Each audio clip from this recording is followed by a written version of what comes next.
Hello everyone. Online খাদ্য order কৰাৰ মজাই বেলেগ নহয়নে? কিন্তু এই সুস্বাদু আহাৰখিনিৰ আঁৰত এটা ভয়ংকৰ ৰহস্য লুকাই আছে। আপোনাৰ খোৱাৰ কণ্টেইনাৰটো কলা নেকি? এই কলা কণ্টেইনাৰটোত লুকাই আছে এটা বিষাক্ত সত্য। এই কলা প্লাষ্টিকবোৰত থাকে ৰিচাইকেল প্লাষ্টিক এণ্ড ই-ৱেষ্ট।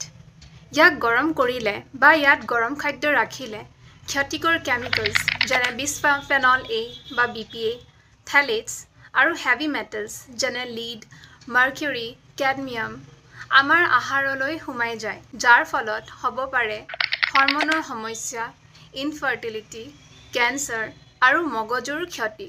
আপোনালোকে নিশ্চয় ন'টিছ কৰিছে যে অধিকাংশ ফুড ডেলিভাৰী এই কলা প্লাষ্টিক কণ্টেইনাৰতেই হয়, কিয়নো ই সস্তা আৰু তাত কোনো ৰিচাইক্লিং কোড নাথাকে।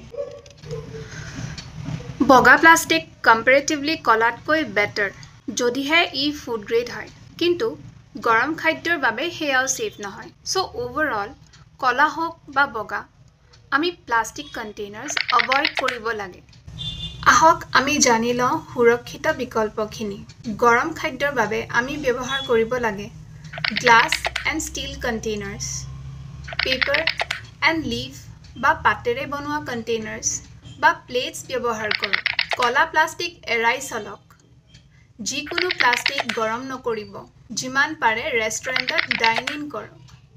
আৰু যদিহে next time online food order কৰে, দেন প্লিজ চে ন' টু ব্লেক কণ্টেইনাৰ্ছ। খোৱাৰ আগত কণ্টেইনাৰটো চাওক, নহ'লে খাদ্যই এদিন আপোনাক খাই ল'ব। Why to take the risk? Let's switch to safe alternatives. আপোনাৰ স্বাস্থ্য আপোনাৰ হাতত। সচেতন হওক, সুস্থ থাকক। Thank U.